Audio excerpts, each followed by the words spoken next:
Hi hello. So ರೈತ ಬಂಧುಗಳೇ ನಮಸ್ಕಾರ ರೀ. ನಾನು ನಿಮ್ಮ ರವಿ ರಾಠೋಡ್ ಮಾತಾಡ್ತಾ ಇದ್ದೀನಿ. ಸೊ ಇವತ್ತು ನಾನು ಅದೀನಿ ರೀ ಯತ್ನಾಳ ಒಂದು ಗ್ರಾಮದೊಳಗೆ ಅದೀನಿ. ಸೊ ಯತ್ನಾಳ್ ಒಳಗೆ ಒಬ್ಬ ರೈತರಿಗೆ ಸೊ ಅವ್ರನ್ನ ಪರಿಚಯ ಮಾಡಿಸ್ಕೊಡ್ತೀನಿ ರೀ. ಅವರು ಯಾವ ರೀತಿ ಏನು ಮಾಡ್ಯಾರ, ಯಾವ ಬೆಳೆಗೆ ಯೂಸ್ ಮಾಡ್ಯಾರ. ಸೊ ನಾನು ಬಂದುಬಿಟ್ಟು ರವಿ ರಾಠೋಡ್ ಅಂತ ಹೇಳಿರಿ. ಸೊ ಪ್ರಾಪರ್ ನಂದು ವಿಜಯಪುರದ. ಸೊ ಇವತ್ತಿಗೆ ನಾವು ಯುವ ಕಿಸಾನ್ ಒಳಗೆ ಡಿಸ್ಟ್ರಿಬ್ಯೂಟ್ರಾಗಿ ಕೆಲಸ ಮಾಡ್ತೀವಿ ರೀ. ಸೊ ಇವತ್ತು ಯುವ ಕಿಸಾನ್ಗಳ ನಮ್ಮ ಬ್ರ್ಯಾಂಡ್ಗಳನ್ನ ನಾವೇನು ಮಾಡಿದ್ದೀವಿ ಸರ್, ಈ ಬದನೆ ಪ್ಲಾಟಿಗೆ ಕೊಟ್ಟಿದ್ದೀವಿ. ಸೊ ನಾವು ಅವ್ರ ಕಡೆಯಿಂದ ತಿಳ್ಕೊಳ್ಳೋಣ ರೀ, ರೈತರ ಕಡೆಯಿಂದ. ಸೊ ಯಾವ ರೀತಿ ಬಳಸಿದ ಮೇಲೆ ಯಾವ ರೀತಿ ಅವರಿಗೆ ಬದಲಾವಣೆ ಕಂಡದ, ಅದ ಮೇಲೆ ಸೊ ಯಾವ ರೀತಿ ಅವರಿಗೆ ಈ ಔಷಧಗಳ ಬಗ್ಗೆ ಅಭಿಪ್ರಾಯ ಅವ್ರು ತಿಳ್ಸಕ್ಕೆ ಟ್ರೈ ಮಾಡ್ತಾರೆ, ಮತ್ತೊಬ್ಬ ರೈತರಿಗೆ ಅವ್ರು ಹೇಳಕ್ಕೆ ಏನು ಟ್ರೈ ಮಾಡ್ತಾರೆ, ಮತ್ತು ಅದೇ ರೀತಿಯಾಗಿ ಅವ್ರ ಪರಿಚಯ ಕೂಡ ನಾವು ಮಾಡ್ಕೊಳ್ಳೋಣ. ಸೊ ನಮಸ್ಕಾರ ರೀ. ನಮಸ್ಕಾರ. ನಿಮ್ಮ ಹೆಸರು ಸ್ವಲ್ಪ ತಿಳಿಸ್ಕೊಡ್ತೀರಿ? ಮಾಳಪ್ಪ ಪೂಜಾರಿ. ಸೊ ಸರ, ಈ ಬದನಿ ಪ್ಲಾಟಿಗೆ ಯುವ ಕಿಸಾನ 2 ದಿವಸ ಹಿಂದೆ ಹಿಡ್ದು ಯಾವ ರೀತಿ ವಾಪರಿಸಿರಿ, ಯೂಸ್ ಮಾಡಿರಿ? ತೆಳಗ ಸರ್ ಇದು ಮ್ಯಾಲ ಸ್ಪ್ರೇ ಮಾಡಿದೇವ್ರಿ. ಮ್ಯಾಲೆ ಸ್ಪ್ರೇ ಮಾಡಿರಿ. ತೆಳಗ ರೂಟ ಮತ್ತು ಅದು ನಿಮ್ದು ಏನೋ ಸ್ಟಾನಿಕ್ ಏನು ಕೊಟ್ಟಿದ್ದೀರಲ್ರಿ ಸರ್, ಅದು ಬಿಟ್ಟಿದೇವ್ರಿ. 8 ದಿನ ಐತ್ರಿ sir. Kisan growth king developer 2 ಬಿಟ್ಟಿದೇವ್ರಿ. ತೆಳಗ್ರಿ ಮ್ಯಾಲ ಸ್ಪ್ರೇ ಮಾಡಿದೇವ್ರಿ. ಕಿಸಾನ್ ಗ್ರೋತ್ ಕಿಂಗ್ ತೊಗೊಂಬರ್ರಿ ಸರ್, ಡೆವಲಪರ್ ಪ್ರಾಡಕ್ಟ್ ತೊಗೊಂಬರ್ರಿ. ಅದು ಸ್ಪ್ರೇ ಮಾಡೋಣ 7 ದಿನದಾಗ ಫರ್ಕ್ ಆಗೈತೆ ಸರ್. 8 ದಿವಸ ಹೂವಿ ಚಲೋ ಬಿಟ್ಟದ್ರಿ, ಮತ್ತು ಮ್ಯಾಲ ತುದಿ ಬಿ ಚಲೋ ಇದು ಅಲ್ಲತ್ತದ. ಸೊ ನೀವು ನೋಡ್ಬೋದು ರೈತ ಬಂಧುಗಳೇ ಯಾವ ರೀತಿ ಬದಲಾವಣೆ ಅದ. ಸೊ ನಾವು ಬರೀ ಹೇಳೋದು ಅಷ್ಟೇ ಅಲ್ಲ, ಬಾಯಿಲೆ ಅವರು ಕೂಡ ಹೇಳೋದು ಅಷ್ಟೇ ಅಲ್ಲ, ನೀವು ಲೈವ್ ಆಗಿ ನೋಡ್ಬೋದು ನಮ್ಮ ಬೆಳೆ ಒಳಗೆ ಯಾವ ರೀತಿ ಫರ್ಕ್ ಅದ, ಬದಲಾವಣೆ ಅದ. ಸೊ ಯೂಸ್ ಮಾಡಿದ ಮೇಲೆ ಯಾವ ರೀತಿ ಬದಲಾವಣೆ ಅದ ನೋಡ್ಬೋದು. ಸ್ವಲ್ಪ ಕ್ಲೋಸ್ ತೊಗೊಂಬರ್ರಿ. ನೀವು ನೋಡ್ಬೋದು ರೈತ ಬಂಧುಗಳೇ ಯಾವ ರೀತಿ ಬದಲಾವಣೆ ಅದ. ಸೊ ನಾವು ಬರೀ ಹೇಳೋದು ಅಷ್ಟೇ ಅಲ್ಲ, ಬಾಯಿಲೆ ಅವರು ಕೂಡ ಹೇಳೋದು ಅಷ್ಟೇ ಅಲ್ಲ, ನೀವು ಲೈವ್ ಆಗಿ ನೋಡ್ಬೋದು ನಮ್ಮ ಬೆಳೆ ಒಳಗೆ ಯಾವ ರೀತಿ ಫರ್ಕ್ ಅದ, ಬದಲಾವಣೆ ಅದ. ಸೊ ಯೂಸ್ ಮಾಡಿದ ಮೇಲೆ ಯಾವ ರೀತಿ ಬದಲಾವಣೆ ಅದ ನೋಡ್ಬೋದು. ಸ್ವಲ್ಪ ಮೊದಲು ಸರ ಈ ರೀತಿ ಇರಲಿಲ್ಲ.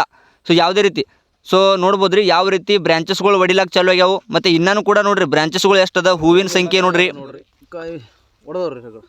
ಸೊ ಹೂವಿಂದು ಹೂ ಸೆಟ್ ಆಗ್ಲತ್ತದ್ರಿ.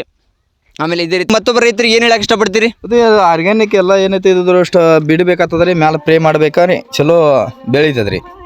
ಇದು ಆರ್ಗ್ಯಾನಿಕ್, ಇದು ಕೆಮಿಕಲ್ ಏನು ಉಪಯೋಗ ಇಲ್ರಿ ಸರ್. ಇದು ಎಸ್ ಸರ್, ಕೆಮಿಕಲ್ ಅಂದ್ರೆ ಏನು ಹೇಳ್ತಾರೆ ಸರ್, ಕೆಮಿಕಲ್ ಏನು ಉಪಯೋಗ ಇಲ್ರಿ. ಸ್ವಲ್ಪ 2 ದಿನ ಕೆಲಸ ಮಾಡೋದು ಬಿಟ್ಟು ಇದು ಬಿಡೋಣ ಏನೈತಿ ಕೆಮಿಕಲ್ ಒತ್ತದ ಗರಜ್ ಇಲ್ರಿ. ಅದು ಏನು ತಿಂಗಳ ಗಟ್ಟೆ ನಾವು ಇದು ಮಾಡಬಹುದ್ರಿ. ಇದು ಒಂದ್ ಸ್ವಲ್ಪ ರೂಟ್ ತಳಗ್ ಬಿಟ್ರೆ ಅದು ಏನೈತೆ ಕಂಟಿನ್ಯೂ. ಅಂದ್ರೆ ಅವ್ರು ಹೇಳೋದೇನ್ರಿ, ಈಗ ನಾವು ರಾಸಾಯನಿಕ ಬಿಟ್ರೆ ಸರ್ 2 ರಿಂದ 3 ದಿನ ಅಷ್ಟೇ ಕೆಲಸ ಮಾಡ್ತಾವ್, ಮತ್ತೆ ನಾವು ಅದನ್ನ ಒತ್ತಬೇಕಾಗ್ತದ. ಬಟ್ ಇಲ್ಲಿ ನಮ್ದು ಆರ್ಗ್ಯಾನಿಕ್ ಯೂಸ್ ಮಾಡಿದ್ಕೊಳ್ಳಿ ಇವತ್ತು 8 ದಿವಸ ಆಯ್ತು ಏನೂ ಸ್ಪ್ರೇ ಮಾಡಿಲ್ಲ. ಬೇರೆ ಯಾವುದೋ ರಾಸಾಯನಿಕ ಪದೇ ಹಾಕೋದು, ಐಸೋಲ್ ಬಿಡೋದು ಏನೂ ಅವಶ್ಯಕತೆ ಇಲ್ಲ. ಇವತ್ತಿಗೆ 8 ದಿವಸ ಆಯಿತು ಸರ್, ಈ ರೀತಿ ಬದಲಾವಣೆ ಆಗ್ಯದ. ಸೊ ಮೊದಲು ಏನು ಗಿಡಗಳು ಕೂಡ ಹೊಡೆದಿರಲಿಲ್ಲ, ಪಡ್ಲು ಕೂಡ ಹೊಡೆದಿರಲಿಲ್ಲ, ಹೂಗಳ ಸಂಖ್ಯೆನೂ ಇರಲಿಲ್ಲ. ಸೊ ಈಗ ಯೂಸ್ ಮಾಡಿದ ಮೇಲೆ 8 ದಿನ ಆದಮೇಲೆ ಸೊ ಈ ರೀತಿ ಬದಲಾವಣೆ ಆಗ್ಯದ. ಹೂ ಆಗಿರ್ಬೋದು, ಮತ್ತು ಟಿಸಲ್ ಹೊಡಿಯೋದಾಗಿರ್ಬೋದು. ಸೊ ನಾವು ನಿಮಗೆ ಹೇಳೋದು ಇಷ್ಟೇ ರೀ, ನಮ್ಮ ಯುವ ಕಿಸಾನ್ ಆಗಿರ್ತಕ್ಕಂಥ ಬ್ರ್ಯಾಂಡ್ ಔಷಧಗಳು ನಿಮಗೆ ತೋರಿಸ್ತೀವಿ ಯಾವಗಳು ಬಳಸ್ಯಾರ ಅಂತ ಹೇಳಿ. ಸೊ ಸರ್ ಇವೇ ಬಳಸಿರಿ? ಇದೆ ಸರ್, ಇವೇ ಬಳಸಿರಿ. ನೋಡ್ಬೋದು ರೈತ ಬಂಧುಗಳೇ ಯಾವ ನಮ್ಮ ಯುವ ಕಿಸಾನ್ ಬ್ರ್ಯಾಂಡ್ಗಳನ್ನ ಅವರು ಬಳಸಿದ್ದಾರೆ. ಇವು ಡ್ರಿಂಚ್ ಮಾಡ್ಯಾರ. ಇದು ಯುವ ಕಿಸಾನ್ ಡೆವಲಪರ.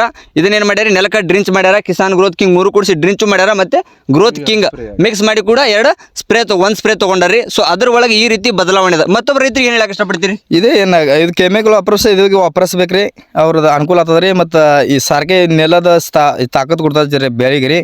ಅದು ಜಾಸ್ತಿ ಕೆಮಿಕಲ್ ಬಿಡ ಏನಂತಾರೆ 2 ದಿನ ಅಷ್ಟೇ ಕೊಡೋದು, ಮತ್ತು ಗಿಡ ನಿಂದಿರ್ತದ್ರಿ. ಇದು ಬಿಡ ನಿಂತ್ರಿ ತಿಂಗಳ ಗಟ್ಟೆ ಅದು ಕೆಲಸ ಮಾಡ್ತದ್ರಿ. ಇದು ಎಲ್ಲ ಮಡ್ಡಿ ನೋಡ್ಬೋದು ರೈತ ಬಂಧುಗಳೇ, ಇದು ಎಲ್ಲಿ ಐತೆ ಅಂತ ನೋಡ್ರಿ. ಸೊ ಈ ಕಡೆ ಎಲ್ಲ ನೀವು ನೋಡ್ಬೋದು, ತೋರಿಸ್ರಿ ರೈತರಿಗೆ. ಆ ಕಡೆ ದೂರ ನೋಡ್ರಿ ಎಲ್ಲ ಮಡ್ಡಿ ಅದ್ರಿ. ಸೊ ಇಂಥ ಒಂದು ಏರಿಯಾದೊಳಗೆ ನಮ್ಮ ಯುವ ಕಿಸಾನ್ಗಳನ್ನ ಬಳಸಿದೀವಿ. ಬಟ್ ಈ ರೀತಿ ರಿಸಲ್ಟ್ ಅದ. ಅವ್ರು ರೈತರು ಹೇಳ್ತಾರೆ ರಾಸಾಯನಿಕ ಹಾಕೋದಕ್ಕಿಂತ ಸರ್ ಇದನ್ನೇ ಎಲ್ಲ ರೈತರು ಬಳಸಿದ್ರೆ ಬಹಳ ಒಳ್ಳೇದು, ಭೂಮಿಗೆ ಶಕ್ತಿನೂ ಹೆಚ್ಚಾಗುತ್ತೆ, ಬೆಳೆಗೂ ಶಕ್ತಿ ಹೆಚ್ಚಾಗುತ್ತೆ ಅಂತ ಹೇಳಕತ್ತಾರ. ಸೊ ನಾವು ಕೂಡ ರೈತರಿಗೆ ಕೇಳೋದು ಇಷ್ಟೇ ರೀ.